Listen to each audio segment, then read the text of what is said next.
Dear students, today let us start a next chapter of physics, that is chapter 12, friction.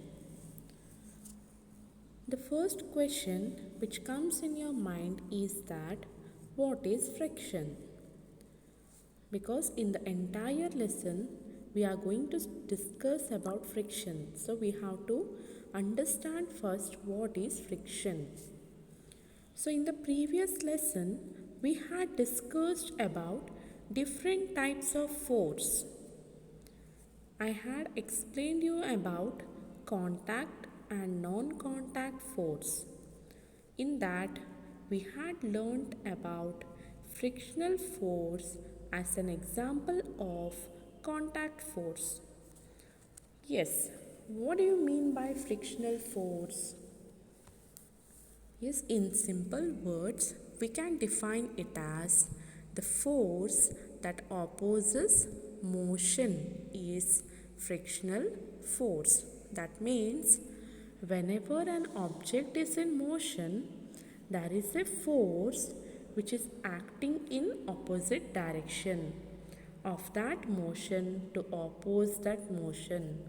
This force is nothing but frictional force.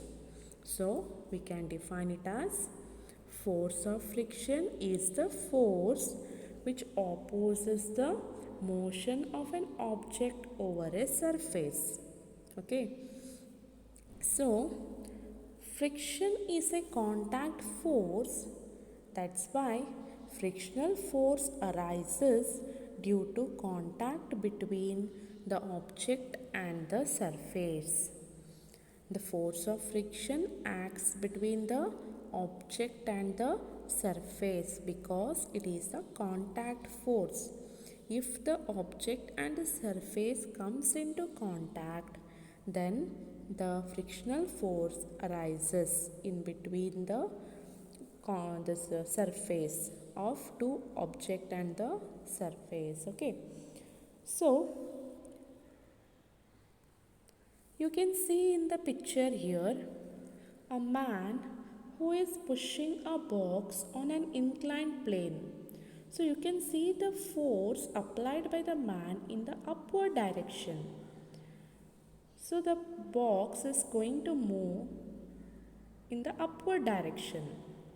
So here the force of the surface of the box is in contact with the inclined plane. So here the frictional force arises which is acting in the opposite direction. You can see here the motion of our object is in upward direction but the frictional force is acting in the downward direction. That means the force of friction is opposite to the motion of an object. Yes, the force of friction is opposite to the motion of an object. So you can observe it is in the picture. The box is moving upward, the motion of the box is in upward direction and the frictional force is acting between the two surface which is in contact, which is acting in downward direction. So we can say that force of friction which is acting in opposite direction. So you can see here in the next picture also there is a box which is pushed here. The motion of the object you can see it in the arrow mark, but in between the box and the surface you can see the frictional force in the arrow mark which is moving in opposite direction. So here the arrow mark here, the force applied is more, which you can see here. The longer arrow is used due to which the box is moving in this direction but the frictional force is less here. Okay, so which is smaller where it is moving in the opposite direction. So the motion of the object is towards this direction. Okay, so here the object is in contact, so the frictional force has been arised. So if the force applied on the box is more compared to the frictional force, then the object is going to move. If frictional force is more and the force applied on the box is less, then the object is not able to move. It remains at rest. Okay. So let us see some examples. Yes, you can see here in the picture a ball where it is in contact with the surface. Here you may have seen when the ball is gradually in motion, it moves for the some distance and later it stops. So that is because there is a force which is acting opposite to the direction of motion of the ball, that is nothing but the frictional force. So the ball rolling on a ground gradually slows down and later it comes to rest due to the force of friction between the ball and the ground. Let us consider the next example. Yes, you can see a person who is cycling here. Here also the frictional force here is in between the tire and the surface of the road. So here as the cyclist stops pedaling or if he applies a brake, what happens? There is a force which is opposing motion of this bicycle. So here it gradually slows down and comes to rest. So if you stop pedaling a bicycle, it gradually slows down and comes to stop due to the force which is acting opposite to the direction of motion of this bicycle, that is nothing but the frictional force between the wheel and the road. Okay, so you might have seen a driver of a car or a truck slowing down the vehicle at a traffic signal, or you to slow down your bicycle whenever needed by applying brake. So have you ever thought why the vehicle slows down when you apply a brake? That is because of frictional force. Not only vehicles, any object which is moving over the surface of another object will slow down when no external force is applied on it. That is because of the frictional force which is acting between the surface and the object, which both are in contact. So due to which it finally stops. Okay. Yes. Now, whether friction is same for all the kind of surface? Let us find out what are the factors affecting friction by an activity. For that, let us consider an inclined plane on a smooth floor or on a table. Now you can observe the picture here, an inclined plane and a surface. Let us allow the rolling object, you can see here the rolling object. Okay, let us allow this rolling object to move down on the inclined plane as shown in this figure. So what happens? As it is left, what happens? It will roll on the surface and travel some distance. So observe the distance it moved before coming to rest. So it has come to rest here at this position. Okay. Now in the second case, you can see the here below the second picture. Now spread a piece of cloth over the surface. On the surface, spread a piece of cloth. You can see here the blue colored piece of cloth is spreaded over a surface. We have to make sure that there are no wrinkles in the cloth which is spreaded. Okay. So repeat the same procedure, that is allow the rolling object to move down on this inclined plane as shown in this figure. Now observe the distance it moved before coming to rest. So this is the distance covered and it has come to rest. So in which case, you have seen the first case here and this is the second case. In which case is the distance covered is less? So here you can observe the distance covered in the first case is this much and the distance covered is only this much. So in which case the distance covered is less? That is in the second case.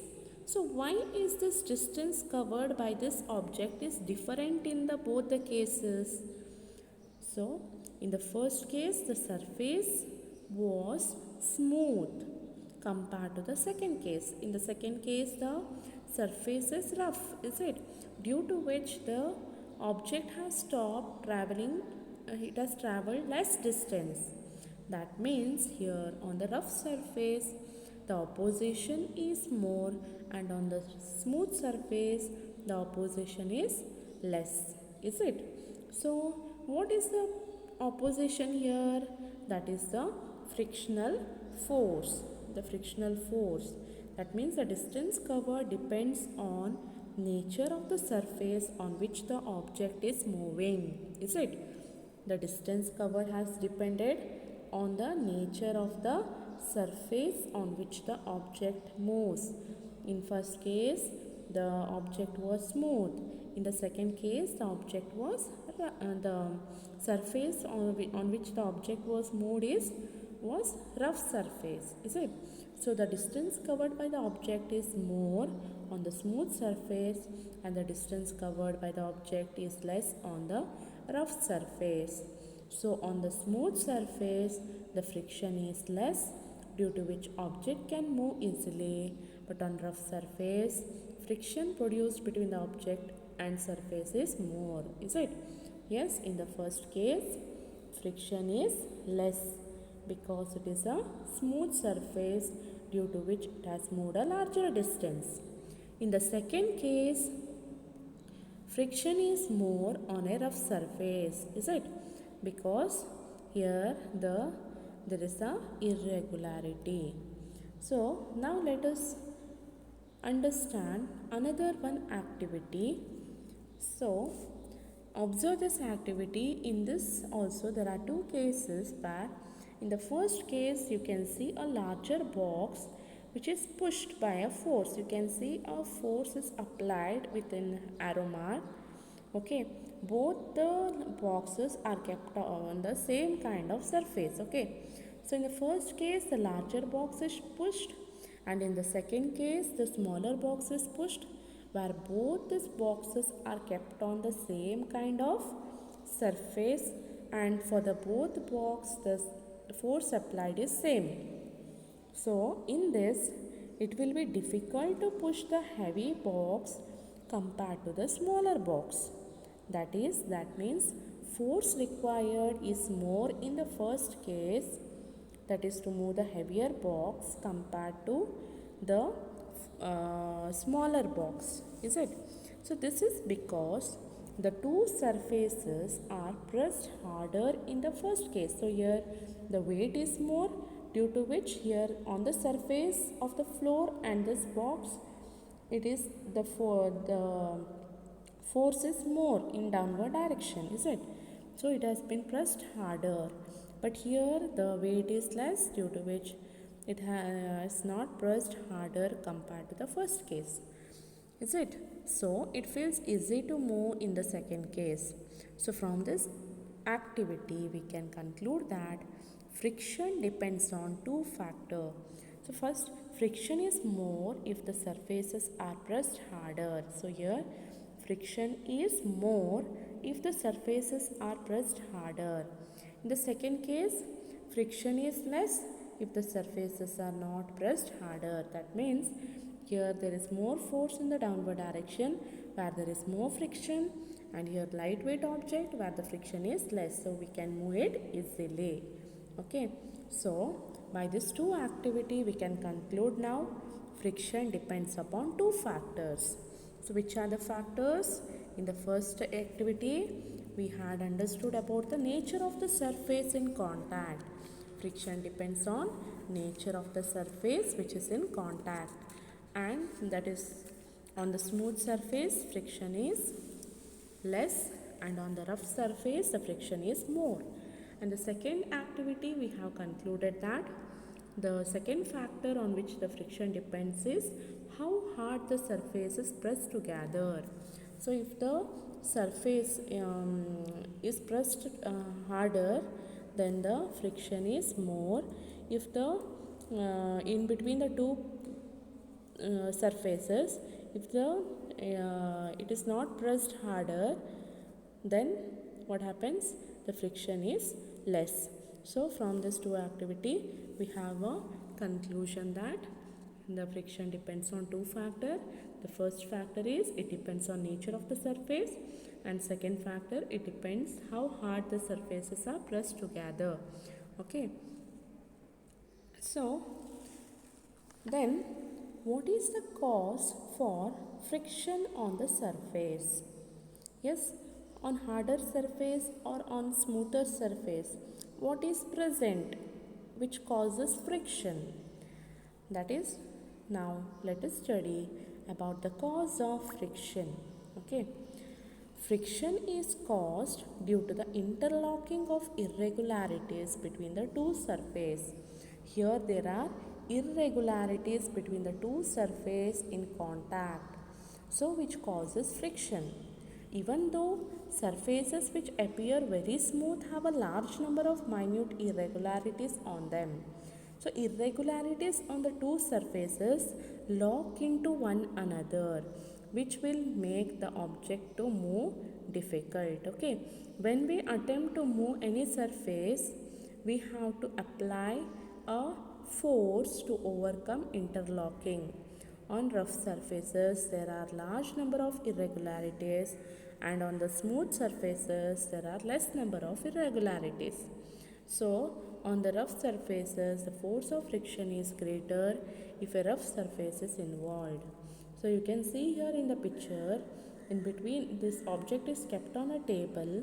So, in between this book and in between this book and a table surface, you can see this kind of irregularities.